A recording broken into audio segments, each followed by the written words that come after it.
சொல்லுங்க இன்னைக்கு என்ன டாபிக்? இன்னைக்கு வந்து லாஸ்ட் டைம் யூடியூப் போட்ட போல்ல வந்து ஃபண்டிங் செகண்ட் ரெண்டு போட்டிருந்தோம், ரெண்டாவது தான் இருந்துச்சு. ஸோ ஃபண்டிங் தான் இன்னைக்கு நம்ம பேச போகிற டாபிக். ஓகே, ஃபண்டிங் என்ன பேசுகிறோம்? ஃபண்டிங்ல யாரு எப்படி ஃபண்டிங் வாங்கணும், எந்த எந்த நேரத்தில் ஃபண்டிங் வாங்கணும் ஒரு கம்பெனி, அண்ட் ஃபண்டிங் ப்ராசஸ் என்ன, அது எவ்வளோ நாள் எடுக்கும், அண்ட் யாருக்கிட்ட எப்படி அப்ரோச் பண்ணலாம் ஃபண்டிங்கை, அண்ட்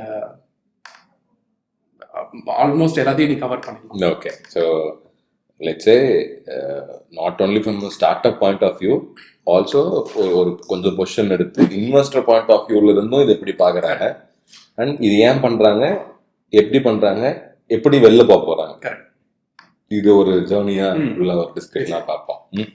இப்போ நான் நிறைய பேர்த்துட்டு நிறைய ஸ்டார்ட் அப்ஸ் போய் என்கேஜில் இருக்கனால நிறைய பேர் ஸ்டார்ட் அப்பாகவே இருந்திருக்க மாட்டாங்க. டப்புன்னு எனக்கும் ஸ்டார்ட் அப் ஃபண்டிங் வாங்கணும் அப்படின்னாங்க. சார் முதல்ல அடிப்படையாக ஸ்டார்ட் அப் ஃபண்டிங்னா என்ன அப்படிங்கிறத பற்றி பேச ஆரம்பிப்போம். ஸ்டார்ட் அப் ஃபண்டிங்னா என்ன இருக்குங்க, இது எப்படி நம்ம ஃப்ரேம் பண்ணி எக்ஸ்பிளைன் பண்ணலாம்? ஸோ ட்ரெடிஷ்னலாக பிஸ்னஸ் பார்த்தீங்கன்னா நம்ம ஈகோ சிஸ்டத்தில் ஒரு ரெவன்யூ பண்ணிட்டு ஸ்கேல் அப் பண்ணுற நேரத்தில் லோன்ஸ் பேங்க் லோன்ஸ் வாங்குவாங்க. ஸோ இந்த சிஸ்டம் இல்லாமல் இப்போ ஸ்டார்ட் அப்ஸ் எல்லாம் ஒரு ப்ராப்ளமுக்கு சொல்யூஷன் கொடுத்து அந்த சொல்யூஷனுக்கு டார்கெட்டுக்கு மார்க்கெட் கம்ப்ளீட்டா தெரியாம ஒரு அசம்ஷன்ல ஒரு ப்ரொஜெக்ஷன்ஸ் போட்டு ஃபண்டிங் வாங்குறது தான் ஸ்டார்ட் அப் ஃபண்டிங். ஓகே, இது ரொம்ப கொஞ்சம் கிளியரா சொல்லிக்கலாமே. ஓகே, பிசினஸ்னா வேற, ஸ்டார்ட் அப்னா வேற. கரெக்ட், அங்க ஒரு கோடு போட்டோம். கரெக்ட். ஸோ பிசினஸ்னா பண்றவங்களால ஸ்டார்ட் அப் ஃபண்டிங் வாங்க முடியாது. கரெக்ட். இதை ரொம்ப ஸ்ட்ரக்சரா பார்க்கணும்னா பிசினஸ்னா வேற, ஸ்டார்ட் அப்னா வேற. ஸோ இது ஃபர்ஸ்ட் ரெண்டாவது பிரிச்சிருவோம். கரெக்ட். அண்ட் இந்த பிசினஸ்ல கிட்டத்தட்ட பார்த்தா ஒன்னு ட்ரேடிங்கா இருக்கும், இல்ல ப்ரொடக்ஷனா இருக்கும். ஸோ இந்த ரெண்டும் தான் மேக்ஸிமம் இந்த பிசினஸ் லேண்ட்ஸ்கேப்ல இருக்கும். ஒன்னு ஒரு டெக்னாலஜியை வாங்கிட்டு மாஸ் ப்ரொடக்ஷன் பண்ற ப்ரொடக்ஷன் ஃபெசிலிட்டி இருக்க பெரிய கம்பெனியா இருக்கும், சைனால இருந்து வாங்கி எக்ஸ்போர்ட் பண்ற மார்க்கெட் ட்ரேட் பண்ற ஒரு கம்பெனியா இருக்கும். ஸோ இதுதான் பிசினஸ். ஸோ ஸ்டார்ட் அப் ஒரு ப்ராப்ளமுக்கு சொல்யூஷன், ஒரு ப்ராப்ளத்தை எடுத்து அந்த பெயின் பாயிண்ட். ஏன்னா இப்ப இவங்க பண்றாங்கன்னா, லெட்ஸ் சே நாளைக்கு நான் வந்து ஒரு டைரி ஃபார்ம் ஒன்று ஆரம்பிக்கிறேன்னா, டைரி ஃபார்முக்கு எல்லா பெஞ்ச்மார்க் டேட்டாவும் இருக்கு. இந்த ஃபார்ம் இப்படிதான் போகும், இதோட சிஏஜிஆர் இவ்வளவுதான் இருக்க போகுது, அதெல்லாம் ரொம்ப ப்ரீடிட்டர்மெண்ட். கரெக்ட். அதனால அவங்க பெர்ஃபார்ம் பண்ணாங்கன்னா லோன் எடுக்கும். இப்படி போயிடுச்சு. இதே ஸ்டார்ட் அப்னா, ஒரு ஸ்டார்ட் அப் ஸ்டார்ட் பண்ணும்போது லெட்ஸ் சே ரொம்ப நீஷை கண்டுபிடிச்சி ஒரு பெயின் பாயிண்ட் எடுத்துட்டாங்கன்னா அந்த ப்ராப்ளத்துக்கு எஸ்டிமேட்டட் மார்க்கெட்டும் கிடையாது, அந்த நேரத்துல தெரியாது. எக்ஸாக்ட்லி. அந்த நேரத்துல இந்த வந்து ஒரு பெயின் பாயிண்ட் எந்த இண்டஸ்ட்ரியை சால்வ் பண்ணுதோ அந்த இண்டஸ்ட்ரியில இருந்து இத்தனை பெர்சன்டேஜ் வந்து இதை கிராப் பண்ணணும், இது ஒரு குட்டி மார்க்கெட் ஒன்று கிரியேட் பண்ணணும், சப்செக்டரா கிரியேட் பண்ணணும்னு ஒரு ப்ரொஜெக்ஷனை தான் போடுவோம். ஸோ ஸ்டார்ட் அப் ஃபண்டிங் ப்ரொஜெக்ஷனை பேஸ் பண்ணி நடக்கும். ட்ரெடிஷ்னல் பிசினஸோட ஃபண்டிங் அவங்களோட பெர்ஃபார்மன்ஸை பேஸ் பண்ணி டெட் ஃபண்டிங்கா நடக்கும். இங்க ஈக்விட்டி ஃபண்ட் ரைஸ் பண்ணணும்னா ரொம்ப டைம் எடுத்து ஒரு பிசினஸ்ல ஏதாவது இனோவேட்டிவா பண்ணிருக்கணும். பிசினஸ் இன்னோவேஷன்ங்கிறத தாண்டி பெரிய மார்க்கெட் ஷேர் பிடிக்கணும். நாம ஏன் ஸ்டார்ட் அப் போறோம்னா, புது மார்க்கெட்டா கிரியேட் பண்ணோம்னா அந்த மார்க்கெட்ல அப்ப நாம தான் மோனோபோலி. நம்மளுக்கு அடுத்தது வரவங்களுக்கு எல்லாத்துக்குமே ஃபர்ஸ்ட் டைமர் அட்வான்டேஜ் இருக்காது. ஸோ இவங்க ஃபர்ஸ்ட் டைமரா போக கிடையாது அந்த இண்டஸ்ட்ரி. நிறைய பேர் இருப்பாங்க. இப்போ டைரின்னு எடுத்துட்டா கோஆபரேட்டிவ் சொசைட்டி ஃபார்மேட்ல ஆர்கனைஸ் பண்ணது அமுல். ஃபர்ஸ்ட் டைமர் அட்வான்டேஜ் அவங்ககிட்ட இருக்கு. இப்போ நான் போயிட்டு ஒன்று கிரியேட் பண்றேன் அப்படின்னா அந்த அட்வான்டேஜ் என்கிட்ட கிடையாது. அந்த ரேஸ்ல நான் ஓடுறேன். இன்கேஸ் என்னால ஏதாவது ஒன்று பண்ணி அமுலோட மார்க்கெட் ஷேரை பிடிக்க முடிஞ்சிருச்சு அப்படின்னா நான் பொசிஷனை கிராப் பண்ணிட்டேன். அந்த பொசிஷன் இருக்கனால என்னாலையும் ஃபண்டிங் எக்ஸ்ப்ளோர் பண்ண முடியும். க்ரோத் ரேட் தான். ஸோ டெக்னிக்கலி பார்த்தா க்ரோத் ஃபேக்டர்ல என்னைக்குமே ட்ரெடிஷ்னல் பிசினஸை விட ஸ்டார்ட் அப்ஸோட க்ரோத் ஃபேக்டர் வந்து ரொம்ப வேகமா இருக்கும். ஸோ இதனாலதான் பெட் பண்றாங்க இன்வெஸ்டர்ஸ் ஸ்டார்ட் அப்க்கு. இதுதான் ஒரு பேசிக் ஸ்ட்ரக்சர். ஸோ அப்போ மனசு நல்லா ஏத்துக்க வேண்டியது, நாம இந்த செக்மெண்ட்ல புதுசா ஒரு கம்பெனி இன்கார்பரேட் பண்ணி பண்ணாலும் அது ஸ்டார்ட் அப் கிடையாது. ஸ்டார்ட் அப் இந்தியாவில போயிட்டு டிஐபி சர்டிபிகேஷன் கூட வாங்கிட முடியும், ஆனா இன்வெஸ்ட்மெண்ட் வாங்க முடியாது. நான் ஸ்டார்ட் அப் சர்டிஃபைடு ஸ்டார்ட் அப்னு சொல்லிட்டு வாங்க முடியாது. ஏன்னா ஒரு aggregator platform in such in case ஒரு ப்ராப்ளத்தை சால்வ் பண்ணலங்கும் போது சப்ளை செயின் ப்ராப்ளம் சால்வ் பண்றேன், எங்க ஊர்ல வந்து தயிரும் பாலும் கிடையாது, நான் இந்த மாதிரி ஒரு டயர் 3 சிட்டிக்கு செட் பண்றேன் அப்படிங்கிறது சம்வேர் மேக் சென்ஸ். இல்ல நான் வந்து 10ல 11வது பிராண்டா இருக்க போறேன், 10 பேரும் சால்வ் பண்ண அதே பிரச்சனையை நானும் சால்வ் பண்ண போறேன் அப்படின்னா அது ஒரு யூனிக் ப்ராப்ளம் இல்ல. ஸோ இந்த ஒரு டிஃபரன்சியேஷன் நம்ம வச்சுக்கிட்டு இதை நாமளே கேள்வி கேட்டுக்கலாம். நீ எதுல வர, நீ பிசினஸா இல்ல நீ ஸ்டார்ட் அப் பண்ண. ஸோ இதுக்கு அப்புறமேட்டுக்கு தான் ஸ்டார்ட் அப் ஃபண்டிங்ன்ற கான்செப்ட்ல போக முடியும். ஸோ பிசினஸ் பண்றவங்களுக்கு பேசிக்கா ஃபண்டிங் இல்ல, which means இன்வெஸ்டர்ஸ் ஃபண்டிங் இல்ல. Let's say seed round, pre seed ரவுண்ட்னு பண்ண முடியாது, ஒரு டைம் டேக்கன். இப்போ மில்கி மிஸ்ட்மே ரைஸ் பண்ணிருக்காங்க இந்த இண்டஸ்ட்ரியில சொல்லணும்னா. மில்கி மிஸ்ட், டைரி டே இந்த மாதிரி கம்பெனிஸும் ட்ரெடிஷனல் கம்பெனிஸ் தான், பட் ஆனா ரைஸ் பண்ணிருக்காங்க. எதாவது வச்சுன்னா அவங்களோட க்ரோத் ஃபேக்டர், பெரிய க்ரோத் ஃபேக்டர் கொண்டாந்து இந்த கண்டிஷன்ல அவங்க ஃபண்ட் ரைஸ் பண்ணிருக்காங்க. இமேஜின் மில்கி மிஸ்ட் இன்கார்பரேட் ஆகி அதோட year if not 25 years. So 25 இயர்ஸ்ல அவங்க அதை அச்சீவ் பண்ணிருக்காங்க. இதே ஒரு ஸ்டார்ட் அப்பா சின்ன மார்க்கெட்டை வச்சு ஒரு ப்ராப்ளத்தை எடுத்து ஒர்க் பண்ணியிருந்தாங்கன்னா அவங்களுமே இதுக்கு ஈக்குவலண்டா வர முடியும். பட் அது ஒரு சப்செக்டரா கிரியேட் ஆகுது. பட் இந்த ரேஸ் என்னைக்குமே இருக்கும். ட்ரெடிஷனல் பிசினஸ் ஸ்டார்ட் அப்ங்கிறதுக்கு ஸ்டார்ட் அப்னாவே சஸ்டைனபிலிட்டியில் ஒரு கொஸ்டின் இருந்துகிட்டே இருக்கும். ஸ்டார்ட் அப் ஃபெயிலியர் ரேட் அதிகம், ட்ரெடிஷனல் பிசினஸோட ஃபெயிலியர் ரேட் ரொம்ப கம்மி, மார்ஜினபிலிட்டி பெட்டர், ரொம்ப பெஞ்ச்மார்க்ஸ் இருக்கனால ரொம்ப சேஃபர் சைட்ல போக முடியும் அப்படின்னு நிறைய டிபேட்ஸ் இருந்துகிட்டே தான் இருக்கு. நம்ம இதுல எது பெஸ்ட்லாம் பேச வேண்டாம், இதை தூக்கி ஓர வச்சுட்டு ஸ்டார்ட் அப் பண்ணி இந்த ஃப்ரேம் ஒர்க்ல போயிட்டு செக் பண்ணிட்டு அப்பதான் ஸ்டார்ட் அப் ஃபண்டிங்க்கு நான் போக முடியுமா இல்லையாங்கிற பாயிண்ட்டை பார்க்கணும். ஓகே, அடுத்து எதுக்கு ஒரு ஸ்டார்ட் அப் இப்போ ஸ்டார்ட் அப் பண்ணிட்டாங்க, ஸ்டார்ட் அப்னு தெரிஞ்சிருச்சு, இதுக்கப்புறம் அவங்க எதுக்கு ஸ்டார்ட் அப் ஃபண்டிங்கை எக்ஸ்ப்ளோர் பண்ணணும்? ஸோ ஃபண்டிங்ன்ற ஸ்டேஜ் எப்போ வரும்னா, நான் லாஸ்ட் நம்ம பாட்காஸ்ட்ல பேசின மாதிரி ஒரு ப்ராடக்ட் நம்ம ப்ரோட்டோடைப் இருக்கணும். ஸோ அந்த ஸ்டேஜில் தான் இன்வெஸ்டர்ஸ் ஃபண்டிங்னு ஒன்று பண்ணுவோம். ஸோ அந்த ஸ்டேஜ்ல இருந்து ஸ்கேல் அப் ஸ்டேஜ். ஏப்பா ஒரு பிக்ஸ் டேக்கு போட்டு கொண்டு இந்த பிக்ஸ் டேக்குன்னு கொடுத்தா காசு தர மாட்டாங்க, அப்படிதான் தரமாட்டாங்க. அப்படி போய் தந்தீங்கன்னா உங்களோட ப்ராடக்ட் வந்து ரொம்ப யூனிக்கா இருக்கும், மார்க்கெட்ல நீங்க ரொம்ப ஃபர்ஸ்ட் அட்வான்டேஜா இருக்கும், அதோட மார்க்கெட் ரொம்ப பெருசா இருக்கும்.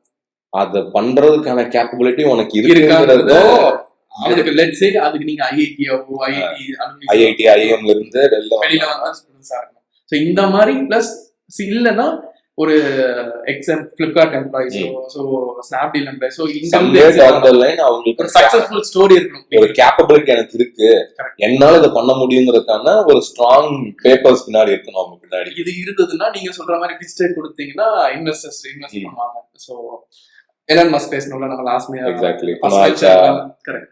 ஸோ அதுக்கு அடுத்த ஸ்டார்ட் அப்ல இவென்ச்சுவலா இன்வெஸ்டர்ஸ் இன்வெஸ்ட் பண்ணுவாங்க. அண்ட் இல்ல இந்த இல்லாம நம்ம ஸ்டார்ட் அப் ஒரு first time start up start பண்றவங்க எல்லாருமே வந்து ஸ்கேலபிள் மாடல், ஸ்கேல் பாயிண்ட்ல மட்டும்தான் நம்ம ஃபண்டிங் வாங்க முடியும் அண்ட் இன்வெஸ்டர்ஸும் கொடுப்பாங்க. ஸோ லெட்ஸ் சே நம்ம ஒரு ப்ராடக்ட் பண்ணி ப்ரோட்டோடைப் பண்ணி அதை கஸ்டமர் வேலிடேஷன் பண்ணிட்டு அதுக்கப்புறம் அதை பேஸ் பண்ணி இன்வெஸ்டர்ஸ் கிட்ட பிச் பண்ணி இன்வெஸ்டர்ஸ் வந்து ஓகே மார்க்கெட் இருக்கு, இதுக்கு வாங்குறாங்க கஸ்டமர், இது பெயின் பாயிண்ட் தான். ஸோ இதெல்லாம் தெரிஞ்சுட்டதுக்கு அப்புறம் அவங்க ஒரு மார்க்கெட் அனாலிசிஸ் ரிசர்ச்லாம் பண்ணுவாங்க. ஸோ அதுக்கப்புறம் ஓகே பண்ணலாம் அப்படின்னு சொல்லிட்டு ஃபண்டிங் பண்ணுறாங்க. எவ்ரி பாயிண்ட் ஒரு வேலிடேஷன் பண்ணி இந்த வேலிடேட்டட் கம்பெனிக்கோ வேலிடேட்டட் ப்ராடக்ட்டுக்கோ ஒரு இன்வெஸ்ட்மெண்ட்டை கொண்டு வரும். ஈவன் ஐடியாவே இருந்தாலும் அதை வேலிடேட் பண்ணணும், அந்த ஃபவுண்டராலேயோ ஃபவுண்டிங் டீம்னாலே அதை பண்ண முடியுங்கிற ஒரு வேலிடேஷன் இருக்கணும். ஸோ இது ரொம்ப சிம்பிளா சொன்னா வேலிடேஷன் ஸ்டேஜ் தான். எக்ஸாக்ட்லி அந்த ப்ராப்ளம் எடுத்தாச்சு, அதை வேலிடேட் பண்ணி அதுக்கு ஒரு solution validated, product validated. So எல்லா வேலிடேஷனும் ப்ராப்பரா போச்சுன்னா ஃபண்டிங் மெக்கானிசம் ஒர்க் ஆகும். பட் நான் ஒரு ஸ்டெப் முன்னாடி போய் கேட்கிறேன், ஏன் ஃபண்டிங்? ஏன் ஃபண்டிங்னா சில கம்பெனியால செல்ஃப் சஸ்டைன் மோட சீக்கிரமா அட்டைன் பண்ண முடியும். ஸோ அந்த செல்ஃப் சஸ்டைன் மோட்னா தன்னோட பேர்னை ஒரு கம்பெனி சஸ்டைனபிலிட்டி மோட்ல போக முடியல. ஸோ அந்த கேஸ்ல வந்து அவங்களுக்கு லாங் டேர்ம் எடுக்கும், அவங்க ப்ராடக்ட் அவங்க சொல்யூஷன் டெவலப் பண்றதுக்கு ஒரு லாங் டேர்ம் எடுக்கும். ஸோ அந்த டைம் லைன் வரைக்கும் சப்போர்ட் பண்ணணும் இந்த ஸ்டார்ட் அப் அப்படின்னும் போது ஃபண்டிங் ரெக்கமெண்ட் பண்றது கன்ஃபார்மா. ஓகே, இது அகைன் ஒரு ஸ்ட்ரக்சர் ஆக்கிக்கலாம், மூணா பிரிச்சுக்கலாம். ஒன்னு ஸ்டார்ட் அப் சஸ்டைனபிளா போக முடியும் ஸ்டார்ட் அப், கரெக்ட், அது ஃபர்ஸ்ட் கேட்டகரி. செகண்ட் கேட்டகரி R&Dக்கான டைம் ரொம்ப எனக்கு எடுக்கும், செகண்ட் கேட்டகரி. தேர்ட் கேட்டகரி எனக்கு R&D பிரச்சனை கிடையாது, ஸ்கேல் பண்றது பிரச்சனை அப்படிங்கிறது third category of company. So sustainable model இருக்கிற companies it's not like funding வேணும்னா வாங்கிக்கலாம், அவங்ககிட்ட ஆல்ரெடி அவங்க டீமுக்கும் அவங்களுக்கும் தீனி போடுறதுக்கான தேவை இல்ல. அவங்க ரெவன்யூ ஸ்ட்ரக்சர்லயே அது பில்ட் ஆகி போயிட்டு இருக்கு. எக்ஸாம்பிள் ஜோஹோ இன்ன வரைக்கும் நாட் ஈவன் பென்னி. ஸோ அந்த மாதிரி ஒரு ஸ்டோரியை தனியாகவும் எழுதலாம். செகண்ட், இல்ல எனக்கு வந்து R&D வந்து ரொம்ப டைம் எடுக்கும். லெட்ஸ் சே ஃபார்மாலிலாம் எடுத்துக்கிட்டா அந்த ப்ராடக்டை அனிமல் வேலிடேஷன் கொண்டு போய் மார்க்கெட் கொண்டு போறதுக்கு 5 to 7 years எடுக்கும். 5 to 7 years அவங்களால செல்ஃப் சஸ்டெயின் பண்ண முடியாது. சேல் ரெவன்யூ நடந்தாதான் நீங்க செல்ஃப் சஸ்டெயின் பண்ணுங்க. ஸோ இதுக்கான இன்வெஸ்ட்மெண்ட்டை வாங்கலாம். R&Dக்கான இன்வெஸ்ட்மெண்ட்டை வாங்கலாம் பண்ண முடியும். எக்ஸாக்ட்லி. தென் தேர்ட் வே, ஓகே எனக்கு வந்து ரொம்ப சின்ன ப்ராடக்ட், ஆனா ப்ராடக்ட்டை பண்ணிட்டேன், இந்த ப்ராடக்ட் வந்து பயங்கரமான மார்க்கெட்டை பிடிக்க போகுது, ஆனா ஸ்கேல் பண்றதுக்கான கெப்பாசிட்டி அவங்க கிட்ட இல்ல. நான் ஒரு ஊர்ல போட்டு ஒரு POC காமிச்சிட்டேன். லெட்ஸே சொல்லணும்னா நான் வந்து ஒரு UPIல ஒரு அப்ளிகேஷனை பில்ட் பண்ணிட்டு நான் வந்து ஒரு தமிழ்நாடு ஃபுல்லா இல்ல தமிழ்நாட்டுல ஒரு 5 டிஸ்ட்ரிக்ட் இல்ல ROTன்னு ஒரு 5 டிஸ்ட்ரிக்ட் எடுத்து POCயை இம்ப்ளிமெண்ட் பண்ணி காமிச்சிட்டு இந்த இம்ப்ளிமெண்டேஷன் நான் பெஞ்ச் மார்க்கா காட்டுறேன். நீங்க பாருங்க, எனக்கு ஒரு கஸ்டமர் அக்வயர் பண்றதுக்கு இந்த காஸ்ட் ஆகுது, அவங்களோட லைஃப் டைம் வேல்யூ இப்படி இருக்கு அப்படின்லாம் ஒரு கால்குலேஷன் காமிச்சு, ஓகே இப்போ இன்டூ இந்த 5 ஊரை பிடிக்கிறதுக்கு எனக்கு இவ்வளவு செலவாச்சு, இவ்வளவு பணம் இருந்தா இந்த மெக்கானிசத்தை என்னால யூஸ் பண்ணி ஹாஃப் இந்தியாவுக்கு என்னால கேப்சர் பண்ண முடியும், பெனிட்ரேஷன் பண்ண முடியும் அப்படிங்கிற ஒரு க்ரோத் ஸ்டோரி. ஸோ இந்த மூணு ஃபேக்டரா ஃபர்ஸ்ட் பிரிச்சுட்டு இதுல நாம எங்க ஃபால் டவுன் ஆகணும். நிறைய பேர் என்ன கேக்குறது என்னன்னா, ஸ்டார்ட் அப் ஸ்டார்ட் பண்ணி எனக்கு காசு வாங்குறது சொல்லு. நோ ப்ரோ, அதாவது அவங்க என்ன லைன்ல இருப்பாங்கன்னே தெரியாது, என்ன பண்ணிட்டு இருக்காங்கன்னு தெரியாது. ஸ்டார்ட் அப் ஸ்டார்ட் பண்ணிட்டு காசு நிறைய நியூஸ் பாக்குறேன். சோ இப்படி ஃபர்ஸ்ட் மூணா பிரிச்சிடலாம். Self sustainable, R&D, forward spending. So இந்த ஃப்ரேம் ஒர்க்குள்ளயுமே அவங்க ஒரு டைம் ரீகன்சிடர் பண்ணிக்கிறோம். ஆனா என்ன கேட்டா வெரி ஃபர்ஸ்ட் போயிட்டு இந்த பிளான போடணும். செல்ஃப் சஸ்டைனபிள் தான் இருக்கிறது பெஸ்ட் மோடுன்னு சொல்ல மாட்டேன். செல்ஃப் சஸ்டைனபிளா இந்த பிசினஸ் எப்படி ஆக்குறது அப்படிங்கிற ஒரு கால்குலேஷனை போடுவோம். Let's say down the line அது வந்து இப்போ ஒரு 5 வருஷம் ஆகுது செல்ஃப் சஸ்டைன் ஆகிறதுக்கு. அப்போ அதுக்கு தேவைப்படுற மொத்த கேபிட்டல் என்ன, அந்த கேபிட்டல் எதுக்கு தேவைப்படுது, இன்கேஸ் அந்த கேபிட்டல் ரெண்டா பிரிச்சுக்கலாமே. ஒரு ஃபர்ஸ்ட் போர்ஷன் ஆஃப் கேபிட்டல் R&Dக்கும், செகண்ட் பார்ட் ஆஃப் கேபிட்டல் ஸ்கேலபிலிட்டிக்குன்னா நம்ம ப்ரீ டிட்டர்மைண்டா இந்த கேபிட்டல்ல வந்து நான் R&Dக்காக, இந்த கேபிட்டல் நான் வந்து ஸ்கேலுக்காக அப்படின்னு ஓவரால் அந்த கம்பெனி செல்ஃப் சஸ்டைனபிள் மோடுக்கு கொண்டு போறதுக்கான ஜேர்னியா இருக்கும். டவுன் லைன் 5 to 10 yearsல எவ்ரி கம்பெனி டர்ன் பேக் எடுத்து செல்ஃப் சஸ்டைனபிளுக்கு வந்து தான் நின்னாகணும். ஸோ இந்த ஒரு ஃபேக்டர் இருக்கனால டே ஒன்னே அவங்களோட ஓவரால் பிக்சரை கால்குலேட் பண்ணிட்டு ஒரு பிசினஸ் பிளானை போட்டு எடுத்துட்டு போயிட்டு இதுல ஸ்ட்ரக்சரைஸ் பண்ணி கொண்டு போறது the most advised mechanism. And start பண்றவங்க எல்லாருக்குமே இந்த ஸ்கேலபிலிட்டி, ப்ரொடக்ஷன் என்ன இருக்கணும் என்ன இருக்காதுன்னு தெரியாதுல்ல. ஸோ நீங்க சொல்ற மாதிரி எல்லாருமே IIT அலுமினியோ இல்லை ஸ்னாப்டீல் எம்ப்ளாயிஸோ இல்லைல்ல. ஸோ ஃப்ரெஷ்ஷா ஸ்டார்ட் பண்றவங்களுக்கு யாருக்குமே ஸ்கேலபிலிட்டி பாயிண்ட்ல என்னென்ன வரும்னு தெரியாது. ஸோ அதுக்கான கால்குலேஷன் பாயிண்ட் எப்படி பண்ணணும்னு தெரியாது, ப்ரொடக்ஷன் அதுக்கு என்ன செட்டப்னு தெரியாது, சப்ளை செயின் எப்படி செட் பண்ணணும்னு தெரியாது. இந்த மாதிரி நிறைய இஷ்யூஸ் இருக்குல்ல. ஸோ இதெல்லாம் எப்படி எடுத்துட்டு போயிட்டு அவங்க பிச் டெக்ல இனிஷியலாவே போட முடியும். ஜஸ்ட் அவங்களுக்கு தெரிஞ்சது R&D. இது அவங்க pitch deck point of view நான் சொல்லல. ஓகே, நான் அதை நிறைய பேருக்கு சொல்லியிருக்கேன். ஃபர்ஸ்ட் நான் சொல்றது வந்து ஃபர்ஸ்ட் ஜென் ஆண்டர்பிரினர்ஸ் சொல்றேன். நீங்க ஃபர்ஸ்ட் ஜென் தான், நானும் ஃபர்ஸ்ட் ஜென், எல்லாம் ஃபர்ஸ்ட் ஜென் தான். பட் லக்கிலி எனக்கு நடந்தது ஆப்போசிட்டா நடந்துச்சு. நான் ஃபர்ஸ்ட் போயிட்டு DPR போடுறது எப்படி, அது வந்து நானா போய் இது ஃப்ரேம் ஒர்க்காலாம் மென்டலாம் கத்துக்கல, அதுவா அமைஞ்சது. நானா போய் உட்காந்து ஃபர்ஸ்ட் நான் கத்துக்கிட்டது ஒரு எக்ஸல் ஓபன் பண்ணி ஒரு பிசினஸ் எப்படி கால்குலேட் பண்றது அப்படிங்கிறது தான்.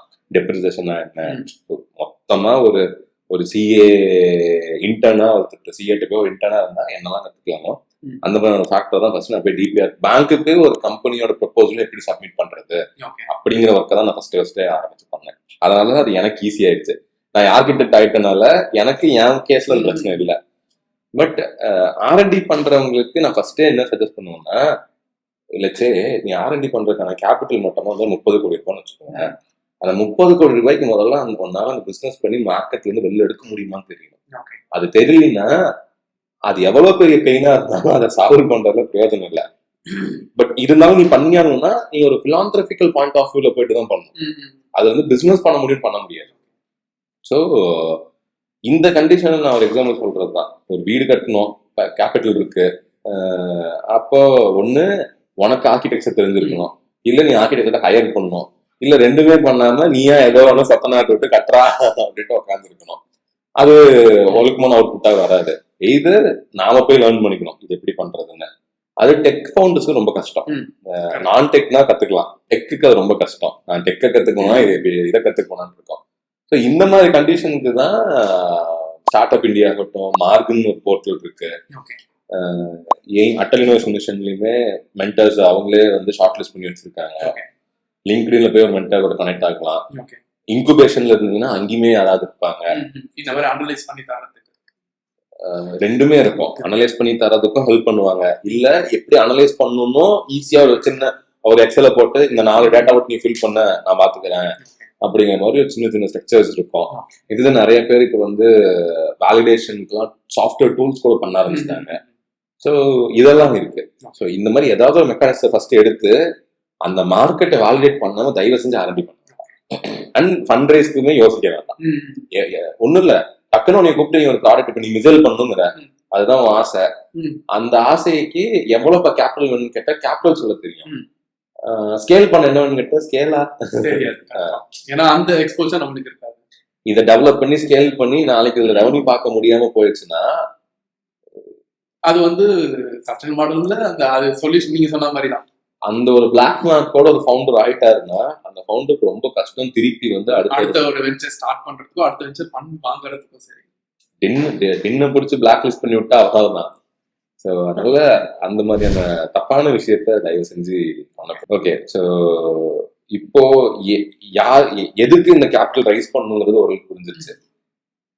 எப்போ ரைஸ் பண்ணணும்? இப்போ செல்ஃப் சஸ்டைன்ல ஓகே ஓரம் கட்டிடலாம். R&D கம்பெனி, ஸ்கேல் கம்பெனி, இந்த இப்போ 2 தான் கேபிட்டல் ரைஸ் பண்ணணும். இந்த 2 கேட்டகரியில வரவங்க ரைஸ் பண்ணணும்னு சொல்லிட்டோம். அப்ப இந்த R&D கம்பெனி எந்த ஸ்டேஜ்ல அவங்க கேபிட்டல் ரைஸ் பண்ணலாம்? R&D கம்பெனி வந்து ப்ராடக்ட் ப்ரோட்டோடைப் பண்ணிட்டு கஸ்டமரை ஃபீட்பேக் கெட் பண்ணிட்டு அதுக்கப்புறம் அந்த ஸ்டேஜ்ல இருந்து ஃபண்டிங் போகலாம். ஸ்கேலபிலிட்டி நீங்க சொன்ன மாதிரி மார்க்கெட் எக்ஸ்பேன்ஷன் பண்ணணும். நான் ஆல்ரெடி பிவட் எடுத்துட்டேன், 3-4 கஸ்டமருக்கு நான் செக் பண்ணியாச்சு. ஸோ இதை நான் டக்குன்னு எக்ஸ்பேண்ட் பண்ணணும் மார்க்கெட் அப்படின்னு சொல்லும் போது ஸ்கேலபிலிட்டி மாடலுக்காக இன்னும் கொஞ்சம் லைட் இதில் ஷோ பண்ணுவோம்.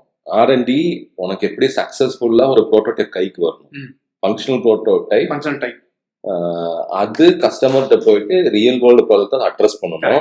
இந்த ரெஸ்பான்ஸ் எல்லாம் டெஸ்டிமோனியல்ஸ் எல்லாம் வச்சுக்கிட்டு இதை போய் ஃபண்டபிள் ப்ராடக்டா காட்டலாம், காட்டி ஃபண்ட் ஸ்கவுட் பண்ணி வாங்கிட்டு வரலாம். இதே மாதிரி இந்த பக்கம் ஸ்கேலபிலிட்டியில growth ஸ்டோரிக்குன்னு ஒரு ஃபார்முலா எழுதி இருப்போம். இப்படி போயிட்டு இப்படி ஒரு கடையை அப்ரோச் பண்ணி இப்படி பண்ணி வரதான் என்னோட யூனிக்னஸ், யூஎஸ்பி ஆன் சேல்ஸ் அப்படிங்கிற ஒரு ஃபேக்டரை அங்கேயும் அது ஒரு POC. அந்த ப்ரூஃப் ஆஃப் கான்செப்டை வேலிடேட் பண்ணணும். வேலிடேட் பண்ணி இதை என் காம்பெட்டிலச்சே ஒரு பிவரேஜஸ் கம்பெனி இருக்கு, அந்த பிவரேஜஸ் கம்பெனி வந்து ஒரு பெரிய கோலா கம்பெனியோட காம்படிட் பண்ணணும்னா அந்த கோலா கம்பெனியோட per bottle spend on sales ஃபோர்ஸோ இல்ல கூலரோ, ஏன்னா கூலர் கொடுப்பாங்க, ஃப்ரிட்ஜ் ஒன்று கொடுப்பாங்க, பர் ஸ்பெண்ட் ஆன் பர் கூலரோ, ஒரு பீஸோட கூலர் ஸ்பெண்ட், இந்த மாதிரி ஏதாவது ஒரு பெஞ்ச்மார்க் எடுத்து அந்த பெஞ்ச்மார்க்கை விட எனது எஃபிஷியன்ட் மெத்தடு அப்படின்னு இங்கேயுமே ஒரு டிஃபரன்சியேஷன் POC-யா காமிச்சாங்க.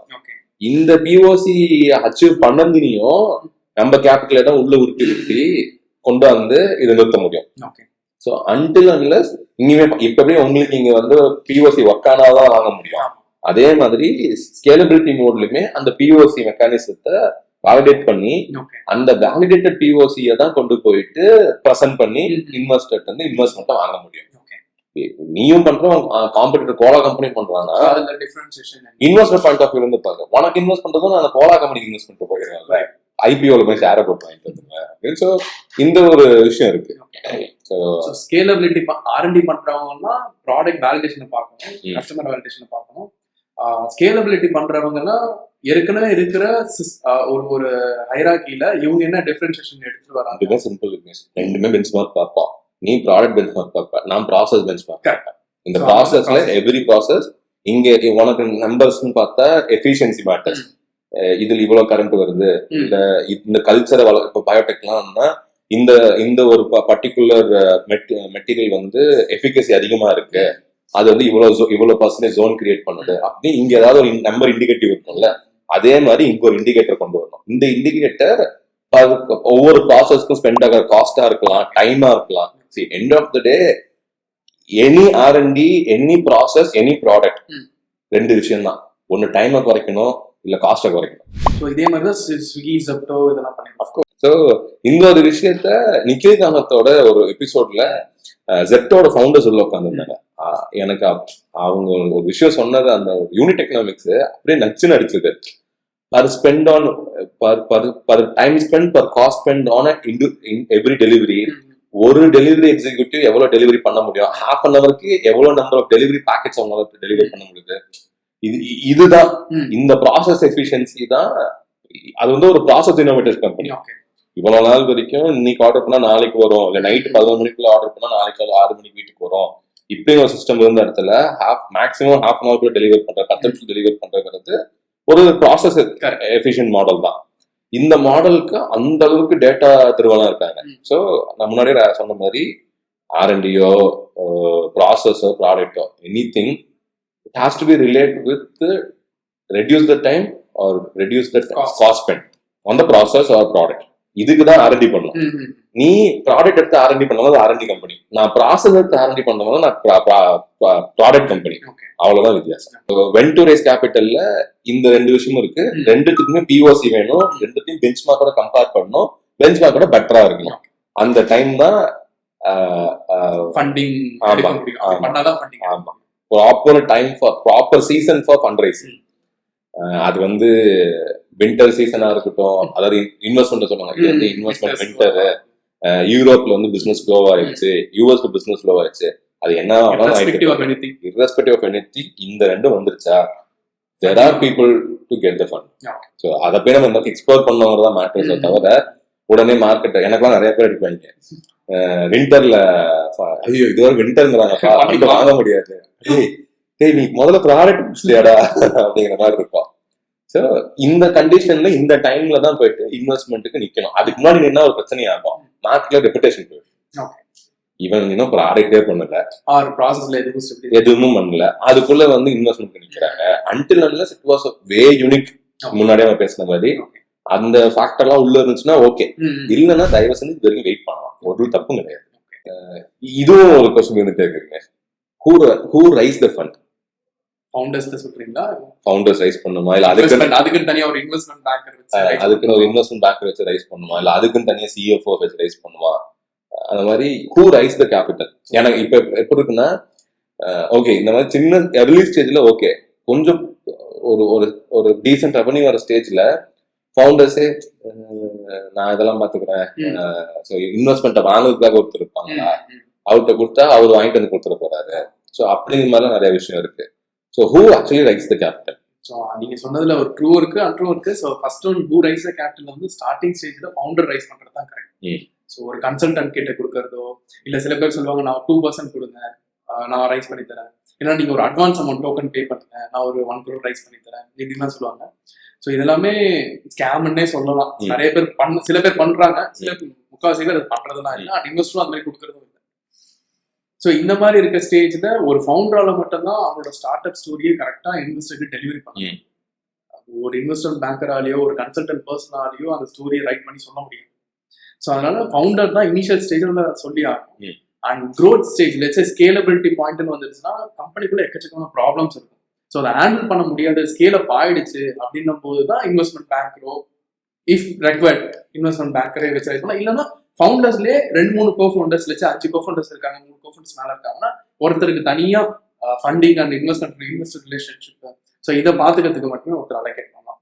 இல்லை ஃபவுண்டர்ஸும் கம்மியாக இருக்காங்க, ஒரே ஒரு ஃபவுண்டர் தான் ஷோ ரன் பண்றாரு அப்படின்ற கண்டிஷன்ல ஒரு இன்வெஸ்ட்மெண்ட் பேங்கரை கூப்பிடுறது தப்பு. Okay, to elaborate this particular topic, அது ரொம்ப ஜெனரலைஸ் பண்ணி ஸ்கேம்னு சொல்லிட வேண்டாம். ஏன்னா எனக்கு தெரிஞ்ச நிறைய பேர் அதை ரொம்ப ப்ரொஃபஷனலா எடுத்து பண்றவங்க நிறைய பேர் இருக்காங்க. நான் பார்த்த வரைக்கும் நிறைய பேர் ஏமாந்தும் இருக்காங்க. ஸோ இது எப்படி நடக்குதுன்னா, end of the day salesmanship எடுத்துக்குவேன். ஒரு ப்ராடக்டை அந்த ஃபவுண்டரை தாண்டி வேற யாராலையுமே அந்த அளவுக்கு அழகா விற்க முடியாது. ஏன்னா ஃப்ரம் த ஸ்கிராச்ல இருந்து அந்த ப்ராடக்டை உருவான வரைக்கும் மொத்தமா உள்ள இருந்தனால அந்த ப்ராடக்டை அவ்வளவு அழகா விற்க முடியும். யாராலையுமே ஒரு ஃபவுண்டரை வந்து சேல்ஸ்மேன் வந்து ஒரு ஃபவுண்டர் ரீப்ளேஸ் பண்ணவே முடியாது. ஸோ அப்படி ஒரு கண்டிஷனும் இருக்கு. ஆனா வளர வளர ஒரு சேல்ஸ்மேன் தனியா போட்டு தனியா தான் கொடுப்போம். அதே மாதிரிதான் இதுவுமே. ரொம்ப அர்லி ஸ்டேஜ்ல ஒரு இன்வெஸ்ட்மெண்ட் பேங்க் உள்ள கொண்டு வந்து அவங்களுக்கு கேட்டி பண்ண முடியாது. ப்ராடக்ட்னா என்ன, இப்போ ஒரு டீப் டெக் ப்ராடக்டா இருந்துச்சுன்னா அந்த ப்ராடக்டை பத்தி அவங்களுக்கு புரிய வைக்க முடியாது. இதே ஆப்போசிட் வேலை இருப்பாரு. இந்த செக்டார் ஸ்பெசிபிக்கான இன்வெஸ்ட்மெண்ட் பேங்க் இருப்பாரு, அவரு உனக்கு கான்ட்ரிபியூட் பண்ணுவாரு. ஸோ இதை ஸ்கேமுங்கிறத விட ஹூ அப்ரோச் ஹூம்ங்கிறதா இருக்கு. நீ போயிட்டு ஒரு இன்வெஸ்ட்மெண்ட் பேங்கர் அப்ரோச் பண்ணினா மோர் ஆர் லைக் இது ஒர்க் அவுட் ஆகும். இன்வெஸ்ட்மெண்ட் பேங்கர் ஒன்னே வந்து அப்ரோச் பண்றாருன்னா அது இன்வெஸ்ட்மெண்ட் பேங்கரே கிடையாது. ஃபர்ஸ்ட் ஆஃப் ஆல் அவர் ஒர்க் அவுட் ஆகாது. ஸோ இன்வெஸ்ட்மெண்ட் பேங்கர் ரொம்ப ஜெனரலைஸ் பண்ணி ஸ்கேம்னு சொல்லிடுவாங்க. And there are several consulting firms also who raise the capital. இப்போ எது நல்லா அவங்களோட போர்ட்ஃபோலியோ எடுத்து பார்க்கணும். அவங்ககிட்ட கேட்கலாம். ஒருத்தர் வந்து உங்களை அப்ரோச் பண்றாங்கன்னா உங்க போர்ட்ஃபோலியோ கொடுங்க, நீங்க யாருக்கெல்லாம் ரைஸ் பண்ணிருக்கீங்க, ரெஃபரன்ஸ் கான்டாக்ட் கொடுங்க. அவங்க ஃபவுண்டர்ஸ்டே பேசி அவங்க ஃபவுண்டர்ஸ்கிட்டே கேட்கலாம் என்ன நடந்திருக்கு. கேட்டா ரொம்ப நிறைய பேர் ஓப்பனான ஒப்பீனியன் சொல்லுவாங்க. யாருமே வந்து இல்ல தப்பான ஒப்பீனியன் சொல்ல மாட்டாங்க. அந்த மாதிரி ஒண்ணு பண்ணிட்டு ஒரு சின்ன டாஸ்க் ஒண்ணு கொடுக்கலாம். நம்மளுடைய இதெல்லாம் கேட்டி பண்ணியாச்சு, நீங்க எனக்கு ஏதாவது இதுல இருந்து சொல்லுங்க, ஒரு எவ்வளவு சீக்கிரம் கத்துக்கிறது இண்டஸ்ட்ரி பத்தி, நிறைய ஃபேக்டரை வச்சுட்டு மூவ் பண்ணலாம். But the recommended way very பிகினிங்ல இன்வெஸ்ட்மெண்ட் பேங்கரோ சிஎஃப்ஓ கம்பெனிக்கு தேவையில்லை. It's a part of your journey. இதே when the capital size become larger, SHA-வோட காம்ப்ளெக்சிட்டி ரொம்ப அதிகமாகுது அப்படிங்கிற போது இதுக்குன்னே dedicate, let's say every 6 months once நீ கேபிட்டல் ஸ்கவுட் பண்ணிட்டு இருக்க போற, ஆர் இன்வெஸ்டர்ஸோட பிராக்கெட் சைஸ் ரொம்ப பெருசு, அதிகமா இருக்காங்க, அண்ட் நீ ரொம்ப சஸ்டைனபிளா லாங்கர் வியூல இருக்க, கம்பெனிக்குள்ள M&A வைக்கணும், நிறைய பேர்த்த நீ வாங்கணும். இப்போ example companies like Swiggy, Zomato எல்லாருமே அக்வயர் பண்றாங்க நிறைய கம்பெனிஸ். ஸோ அந்த மாதிரி ஒருத்தங்களுக்கு ரெண்டு வேலையுமே இருக்கு. கேபிட்டல் ரைஸும் பண்ணும், அவங்க வச்சு டெப்ளாயும் பண்ணி கம்பெனியை அக்வயர் பண்ணி மர்ஜ் பண்ணணும். ஸோ இவங்களுக்கு 365 days ஒர்க் அந்த டீம் கொடுக்க முடியும். அப்படி இல்ல என்கிட்ட வந்து வெறும் நான் வந்து 2 வருஷத்துக்கு மட்டும் கேபிட்டல் ரைஸ் பண்ணுவேன் டிபிக்கலி, அந்த டைம்ல எனக்கு வந்து அந்த டியூ டெலிஜென்ஸோ இல்ல வாட் யூ சே அந்த பேப்பர்ஸுக்கு வந்து கரெக்டா லீகலி சப்போர்ட் பண்ணி தரணும்னா it's way better making them as a consultant. இந்த பேப்பர் அந்த டைம் அந்த பேப்பர் அவங்ககிட்ட கொடுத்து வெரிஃபை பண்ணி வாங்கிட்டு, நாட் பிரசன்டிங் ஒரு business in front of investor. So இதுக்குன்னு ஏதாவது நேம் இருக்கா? பிகாஸ் ஆடிட்டர் கூட ஃபண்ட் ரைசிங் மாட்டேன்னு சொல்றாங்க. ஸோ இதுக்குன்னு ஏதாவது ஒரு நேம் இருக்கா? லெட்ஸ் சே இன்வெஸ்ட்மெண்ட் பேங்க்னு சொல்றீங்க, ஃபண்ட் ரைஸ் பண்றதுக்குன்னு கன்சல்டன்சி பண்றவங்களுக்கு ஏதாவது நேம் இருக்கா? ஃபண்ட் ரைசிங்க்குன்னு ஏதாவது ஒரு name? Fund raising agency, investment banker, investment banking company, agency நிறைய இருக்கு. மேக்ஸிமம் இது எனக்கு தெரிஞ்சு நிறைய பேர் ஃப்ரீலான்சரா வச்சிருப்பாங்க. பட் அதோட லீகல் சிஏ படிச்சவங்களும் இது பண்ணுவாங்க, சிஏக்கும் அவங்களுக்கு சம்மந்தமே இருக்காது. பட் சீசன்டு இன்வெஸ்ட்மெண்ட் பேங்கா இருப்பாங்க. லைக் ஜென்ரலா ஒரு பிகாம் மட்டும் முடிச்சுட்டு ஒரு இன்வெஸ்ட்மெண்ட் ஃபார்ம்ல ஒரு 5 வருஷம் 10 வருஷம் ஒர்க் பண்ணி அதுக்கப்புறம் வெளில போயிட்டு நிறைய ஒர்க் எக்ஸ்பீரியன்ஸ் கெயின், ஒரு 15 வருஷம் இண்டஸ்ட்ரியோட, இப்போ நம்மளுக்கு இப்போ இங்கன்னா டீப் டெக் காலேஜ் எனர்ஜி செக்டார ஒர்க் பண்ண ஒரு 15 வருஷம் எக்ஸ்பீரியன்ஸ் ஒரு டாப் கம்பெனி இருக்கிறதுனா அதுக்கும் என்ன வேணும்? அண்ட் இன்வெஸ்ட்மெண்ட் பேங்கரு டிரான்சாக்ஷனோட ஒரு பெர்சன்டேஜ் எடுக்கிறவங்களும் இருக்காங்க, அண்ட் ஷேர் கம்பெனில ஷேர் வாங்குறவங்களும் இருக்காங்க. ஸோ எது 3ஆவும் இருக்கு 4ஆவும் இருக்கு. 4 ஃபர்ஸ்ட் ஒன் பழக்கத்துக்காக பாசத்துக்காக பண்றேன், காசு வேணா ஒண்ணு வேணா நீ நல்லா இரு அப்படின்னு ரெஃபரன்ஸ் கொடுத்து, like friends and families connect ஆனவங்க, இல்ல அந்த ஃபவுண்டரோட அப்ரோச் பிடிச்சி போய் அவங்களே வந்து பண்ணி தரது ஃப்ரீயா, ஜஸ்ட் டாக்குமெண்ட் வெரிஃபை பண்ணி தரது matter of half a day ஒர்க்கு அப்படின்னால அவங்க அதெல்லாம் ஃப்ரீயாவே சப்போர்ட் பண்ணுவாங்க. நிறைய ஏர்லி ஸ்டேஜ் ஃபவுண்டர்ஸ்ட்டு போயிட்டு ரைஸ் பண்றதே 1 கோடி ரூபாய் அப்படின்னு இருக்கும்போது எனக்கு நீ 10 லட்சம் கொடு அப்படின்னா அதுல சென்ஸே கிடையாது. ஸோ ஃபர்ஸ்ட் ஆப்ஷன் இது. செகண்ட் ஆப்ஷன் ஃபிளாட்டா ஃபீ கேட்பாங்க. எனக்கு வந்து irrespective ஆஃப் த கேபிட்டல் எனக்கு வந்து ஒரு 50,000 கொடுத்துரு, 2 லட்சம் கொடுத்துரு அப்படின்னு ஃபிளாட் ஃபீயா கேட்பாங்க. 3ஆவது டிரான்சாக்ஷன் ஃபீ. நான் அதாவது நானே போய் இன்வெஸ்டர் கூட்டு வந்து டீலை க்ளோஸ் பண்ணா எனக்கு இவ்வளவு பர்சன்டேஜ், அதிகமான ஒரு பர்சன்டேஜ், நீ இன்வெஸ்டர் கூட்டு வந்தா நான் டீல் க்ளோஸ் பண்ணி கொடுத்தனா கம்மியான பர்சன்டேஜ், இந்த மாதிரி டேர்ம்ஸ் ஃபவுண்டரும் அந்த இன்வெஸ்ட்மெண்ட் பேசிட்டு அரைவ் பண்ணிக்கலாம். இந்த 4th மெக்கானிசம் ஷேர். நீங்க உள்ளே இருங்க, கம்பெனிக்குள்ளேயே இருங்க, ஷேரை ஹோல்ட் பண்ணுங்க. அதாவது இந்த எதுவுமே நீ தராம ஷேரா கொடுத்துட்டு அவங்கள ப்ளீஸ் பண்ணி ரிக்வெஸ்ட் பண்ணி அவங்கள இன்வெஸ்ட்மெண்ட் பண்ணி அந்த ஷேரை கொடுத்துட்டு அவங்க அடுத்தடுத்த ஃபண்டிங்குமே வெஸ்டட் பீரியட் போட்டு யூஸ் பண்ணிக்கலாம். கரெக்டா? வெஸ்டர்ட் பீரியடுங்கிறது ஒரு அட்வைசருக்கோ மென்டருக்கோ சஜஸ்ட் பண்ண மாட்டேன். யோசிச்சு பாரு, அவங்க ஆல்ரெடி உனக்காக நிறைய பண்ணியிருப்பாங்க, அவங்களுக்காக கொண்டு போயிட்டு தான் நீ ஒரு ஷேரை கொடுப்ப. அந்த டைம்ல போயிட்டு நான் ஒரு வெஸ்டிங் பீரியட் கட்டு வைப்பேன், எவ்ரி ரவுண்டுக்கு அவனுக்கு வந்து 0.5 கொடுப்பேன் அப்படின்னா, அப்போ ஒரு உங்ககிட்ட இருக்க ஒரு அவங்களுக்கு ஒரு டைம் என்ன, அவங்க நீங்க கம்பெனி 2வது வரைக்கும் அவங்க ஃபண்டிங் வாங்கி கொடுத்துட்டே இருப்பாங்க நீங்க கொடுத்த ஷேர். நீ வெஸ்டிங் பீரியட் போட்டு கொடுத்தீனா மட்டும் அதுக்காக உனக்கு அப்படின்னா நம்ம ஒரு டேர்ம்ஸ் பேசிக்கலாம். லெட்ஸ் சே அடுத்த 3 ஃபண்டிங் ஆர் 2 ஃபண்டிங் வந்து நீங்க எடுத்தாங்க, அதுக்கான ஷேர் அலோகேட் பண்றேன் இப்போ அப்படி பேசிக் டேர்ம்ஸ் முடிச்சுக்கலாமா? அண்ட் மோர் லைக் நீ ஒரு கோ-ஃபவுண்டர் வந்து நீ எனக்கு இவ்வளவு நாள் வேலை பார்க்க மட்டும்தான் ஷேரை கொடுத்தியா? இல்ல கண்டிப்பா அதே மாதிரி ஒரு ஷேரை treat like something like that. ஒரு எம்ப்ளாயி அவர் உன்னை விட்டு வெளில போயிடக்கூடாது, ஃபுல் டைம் போர்ஷனை நீ அப்படி ரீட்டைன் பண்ணணும், பிசிக்கலி உள்ளேயே உட்காரணுங்கிறதுக்காக மட்டும்தான் அந்த வெஸ்டிங் பீரியட். ஒரு அட்வைசருக்கோ ஒரு மென்டருக்கோ கொண்டு போயிட்டு அப்படி கொடுத்தா அது லிட்டரலி அசிங்கப்படுத்துற மாதிரி.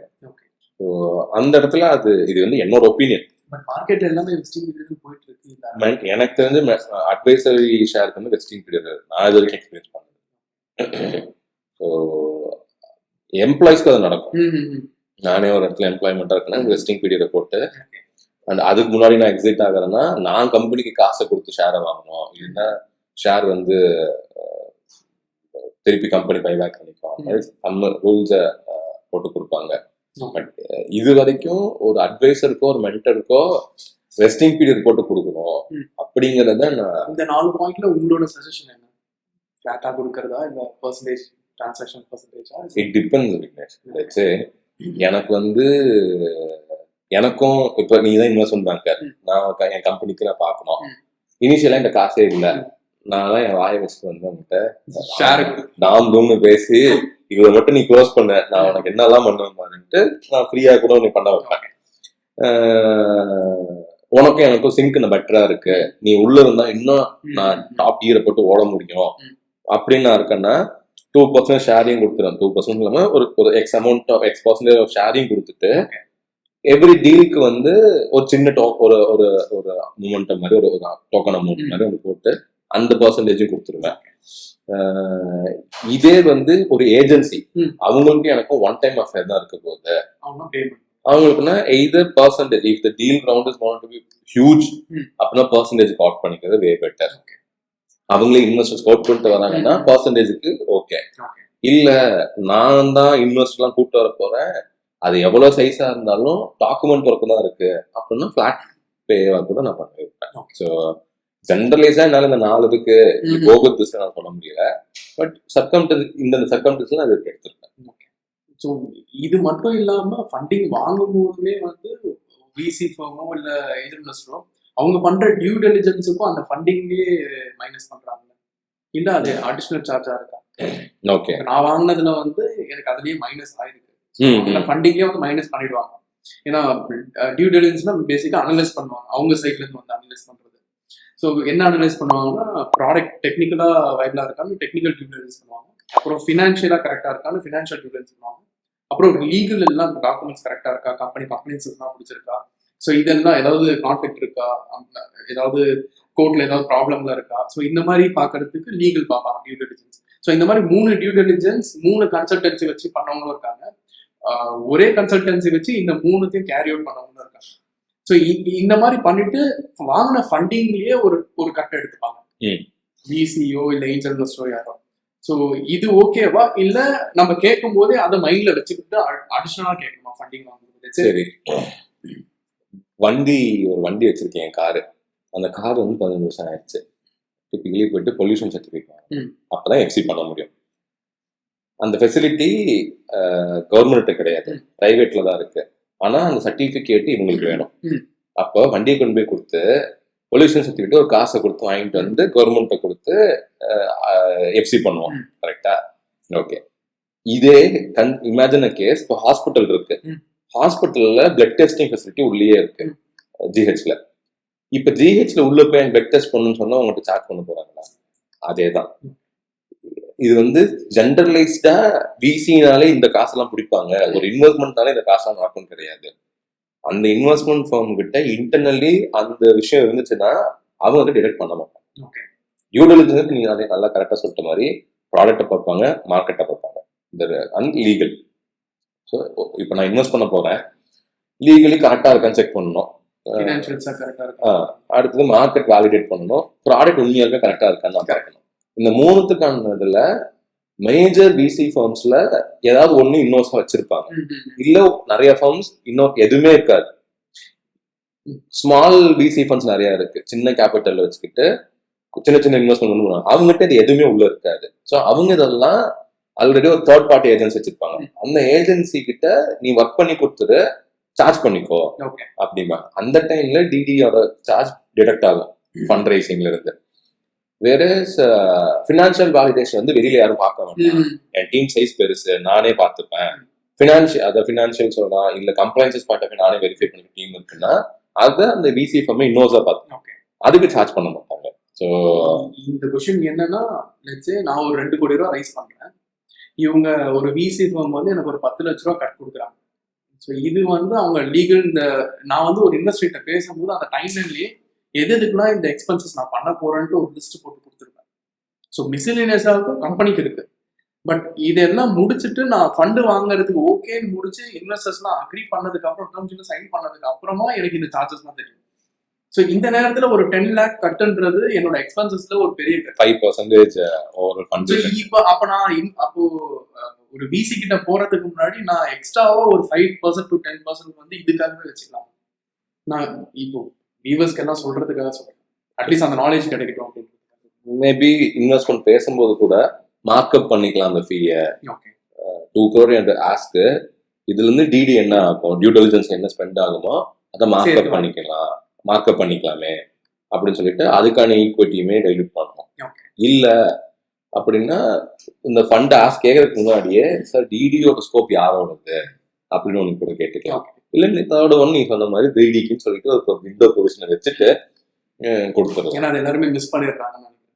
கண்டிப்பா வெரி ஃபர்ஸ்ட் டைம் ஒரு விசி ஃபண்ட் வாங்கும்போது டிடியில ஏஞ்சல்கிட்ட இந்த பிரச்சனை பெருசா இருக்காது. ஏன்னா ஏஞ்சல் கம்மியான டியூ டெலிஜென்ஸ் தான் பண்ணுவாங்க. பேசிக்கா மார்க்கெட் அண்ட் ப்ராடக்ட் ஏஞ்சல்னா என்ன, நான் வந்து உங்கள்கிட்ட காசு கொடுக்கணும்னா நான் மட்டும்தான். ஸோ நானே என்ன பார்ப்பேன், எம்சிஏல போய் கம்பெனி டீடைல்ஸ்லாம் மொத்தமா பார்த்துட்டு நீ சொல்ற ப்ராடக்ட்டும் எனக்கும் அதாவது எனக்கு புரியுற ப்ராடக்டா இருந்தா நான் ஃபர்ஸ்டே வந்துருக்கேன், புரியாத ப்ராடக்ட் நான் வரமாட்டேன். மார்க்கெட்டை ப்ராடக்ட் வந்து நானே வேலிடேட் பண்ணியிருக்கேன். ஸோ அதனால ஏஞ்சல்ஸ்ட பெருசா அது இருக்காது. பட் விசி டிபிக்கலி நடக்கும். ஸோ அதை ஓப்பனா அவங்கள்ட்டே பேசிட்டு அதை பண்ணலாம். அந்த 3 ஆப்ஷன் எதாவது பண்ணலாம்.